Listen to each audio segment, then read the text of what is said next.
신앙의 시작은 우리의 부르심에서부터 시작됩니다.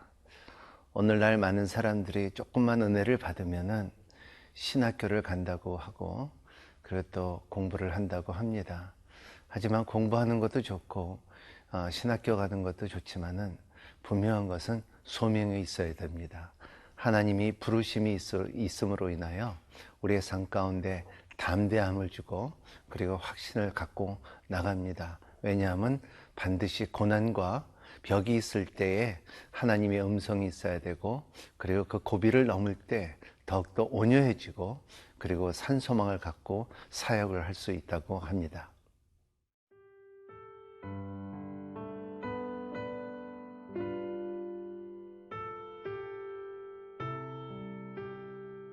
디모데후서 1장 9절에서 18절 말씀입니다. 하나님이 우리를 구원하사 거룩하신 소명으로 부르심은 우리의 행위대로 하심이 아니요 오직 자기의 뜻과 영원 전부터 그리스도 예수 안에서 우리에게 주신 은혜대로 하심이라. 이제는 우리 구주 그리스도 예수의 나타나심으로 말미암아 나타났으니 그는 사망을 패하시고 복음으로써 생명과 썩지 아니할 것을 드러내신지라. 내가 이 복음을 위하여 선포자와 사도와 교사로 세우심을 입었노라. 이로 말미암아 내가 또 이 고난을 받되 부끄러워하지 아니함은 내가 믿는 자를 내가 알고 또한 내가 의탁한 것을 그날까지 그가 능히 지키실 줄을 확신함이라. 너는 그리스도 예수 안에 있는 믿음과 사랑으로서 내게 들은 바 바른 말을 본받아 지키고 우리 안에 거하시는 성령으로 말미암아 내게 부탁한 아름다운 것을 지키라. 아시아에 있는 모든 사람이 나를 버린 이 일을 내가 아나니 그 중에는 부겔로와 허모게네도 있느니라. 원하건대 주께서 오네시보로의 집에 긍휼을 베푸시옵소서. 그가 나를 자주 격려해주고 내가 사슬에 매인 것을 부끄러워하지 아니하고 로마에 있을 때에 나를 부지런히 찾아와 만났음이라. 원하건대 주께서 그로 하여금 그날의 주의 긍휼을 입게 하여 주옵소서. 또 그가 에베소에서 많이 봉사한 것을 내가 잘 아느니라. 우리 세상에서 태어나서 살아가면서 하나님께서 부르실 때가 있습니다. 그 부르실 때 우리가 어떻게 반응하나에 대해서 우리의 인생의 삶에 그리고 우리의 신앙생활에 방향과 그리고 열매를 맺을 수 있다고 봅니다. 오늘 말씀은 참 세 가지가 굉장히 중요한데 오늘 말씀 가운데 첫 번째는 하나님께서 부르셨느냐 안 부르시냐, You are called or not. 두 번째 중요한 것은 뭐냐면 이것이 너의 행위가 아니라 하나님의 은혜가 있느냐, 하나님께서 너에게 값없이 준 뭔가 하나님의 땡기는 힘이 있느냐. 세 번째 중요한 것은 뭐냐면 너의 삶 가운데 이러한 변화와 성숙과 그리고 예 부르심 가운데 온유함과 그리고 준비된 사역자가 되었느냐. 이거를 바울은 디모데에게 이제 주의 종으로서 이제 사역을 하면서 이제 바울이 35년 동안 경험했던 영성을 이제 디모데에게 전해주는 것입니다. 오늘 9절의 말씀에 이렇게 있습니다.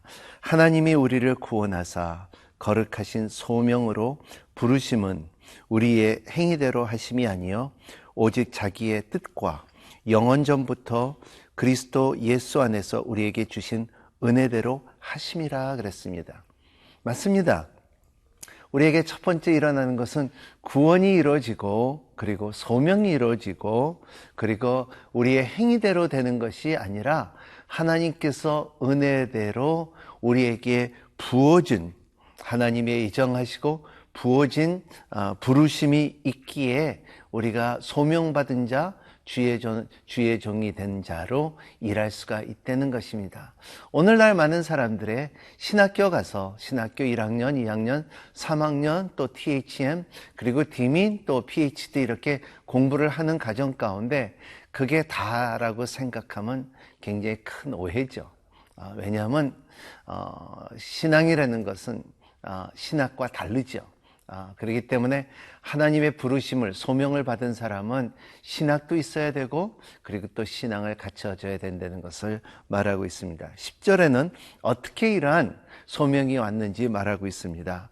이제는 우리 구주 그리스도 예수의 나타나심으로 말미암아 나타났으니 그는 사망을 패하시고 복음으로서 생명과 썩지 않을 것을 드러내신지라 그랬으며 여기에 나타낸다는 말 자체가 굉장히 중요한 말입니다. 나타났다. 에피파네오스라는 뜻인데 이것은 하나님께서 육신이 되어 이 땅에 오신 것처럼 이 말씀이 육신이 되어 우리 가운데 거하심에 이 독생자의 영광이 그리고 또 은혜와 진리가 충만한 게 이게 나타난 거라는 것을 말하고 있어요. 이러한 나타남이 어떻게 보면은 아침에 새벽에 달이 수평선에서 나타나듯이 떠올르듯이 하나님의 임재와 하나님의 은혜가 우리 가운데 나타났다. 그래서 이 나타나심으로 말미암아 나타났으니 그는 사망을 패하시고 나타난 이유는 사망을 패하신다 그랬어요. 패하신다는 말을 자체는 가르케노 산토스라는 뜻인데 굉장히 중요한 말입니다. 이것이 이제는 끊어졌다, 해제했다, 그래 패했다, 무능하게 만들었다 이런 것을 말하는 가운데 참 사망이 이제 패해졌다. 뭐겠냐면 소금이 있으면은 물을 보면 소금이 쑥 녹아지듯이 사망도 그렇다는 것입니다. 없어졌다는 것을 말하고 있어요. 이러한 것처럼 사망을 패하시고 복음으로서 생명과 썩지 않는 것을 드러내신다. 여기 드러내신다는 말 자체는 이미 하나님께서 이러한 계획을 갖고 있었다. 이것을 드러내신다는 것을 말하고 있어요. 뭐냐면 씨는 있었는데 땅 밑에 있었는데 이것이 이제 쑥 나타난 것을 말하고 있어요. 뭐요? 이러한 은혜가 나타나. 이것을 알 때에 우리의 첫 번째 부르심이 내가 이 땅에서 살면서 하나님의 그 은혜가 나타나심을 나에게 사람들에게 알리는 부르심이 있구나 그랬습니다. 이 복음을 위하여 어떤 사람들은 각자 자기들의 부름이 있습니다. 여기에 11절에 보면 내가 이 복음을 위하여 선포자와 사도와 교사로서 세우심을 입었노라 그랬습니다. 여기에 선포자라는 말은 게리소라는 맛인데 유명한 엔리코 가루스라는 사람이 있었죠. 뭐 마리아 란사, 도밍고 이란 이름이 있지.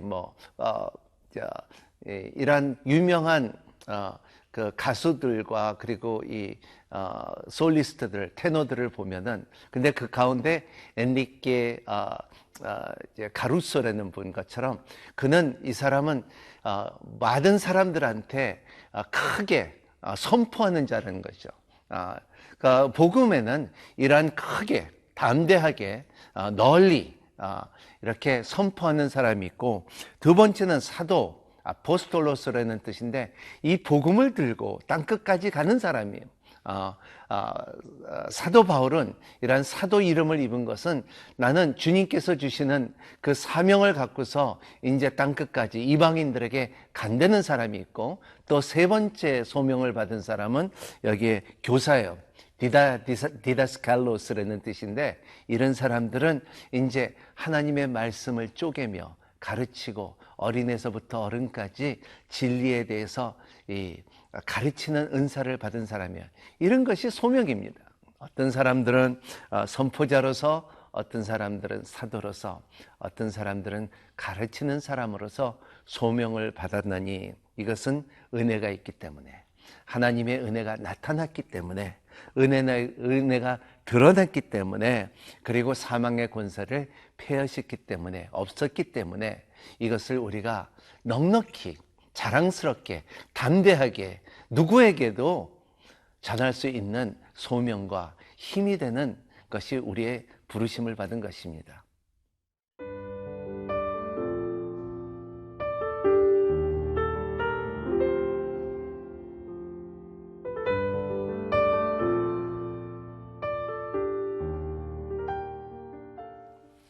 소명을 받은 자와 그리고 또 사역하는 자와 복음을 전하는 자와 그리고 사도들과 그리고 교사들의 일을 하다 보면은 참 많은 사람들을 만나는 가운데 동력자가 있고, 그리고 또 자기의 사역을 방해하는 사람들도 있습니다. 또 어떻게 보면 자기의 제자인데도 불구하고 자기의 영권에서, 영성에서 떠나는 사람들도 있습니다.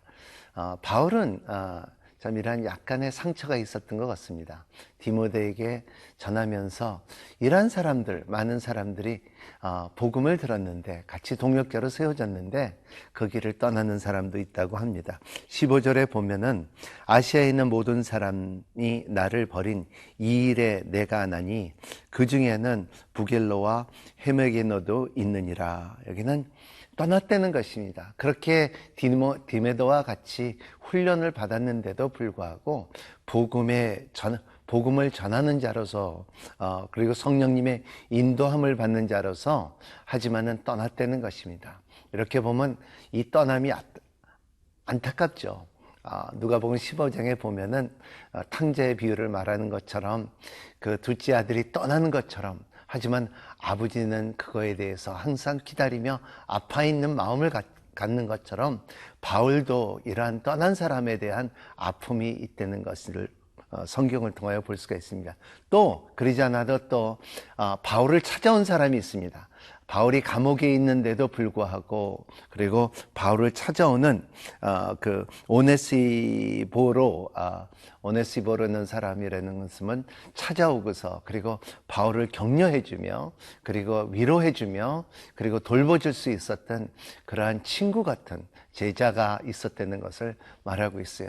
우리의 참 사역을 하면서 함께 하는 사람들이 있고, 또 그거를 반대하고 복음에서 떠나는 사람들도 있지만, 하지만은 주님께서 약속한 것이 있습니다. 어떠한 고난이 있다 할지라도, 어떠한 벽이 있다 할지라도, 어떠한 어려움이 있다 할지라도 하나님께서 끝까지 지켜주시는 약속을 믿을 때에 하나님께서는 하나님의 나라를 더욱더 풍성하게, 성령님의 감동과 역사함을 더 풍성하게 역사한다는 것을 믿는 저와 여러분이 되시기를 예수님 이름으로 축복합니다. 기도하겠습니다.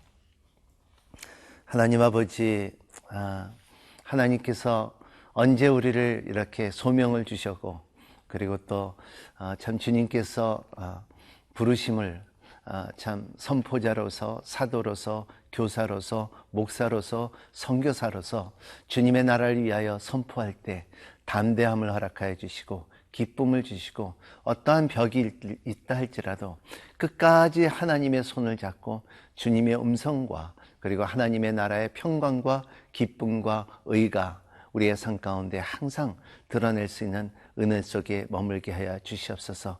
특히 지치고 힘들고 아프고, 그리고 참 포기하고 싶은 선교사님들을 주님께서 위로하여 주시고, 오네시모스처럼 그들에게 참 찾아가셔서 이들에게 지금 위로하여 주시옵시고 돌봐줄 수 있는 은혜 속에 머물게 하여 주시옵소서.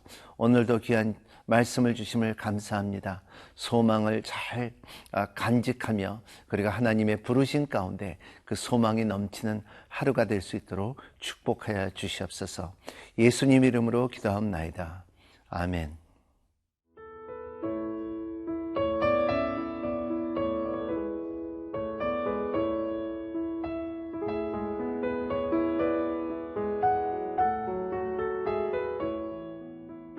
이 프로그램은 시청자 여러분의 소중한 후원으로 제작됩니다.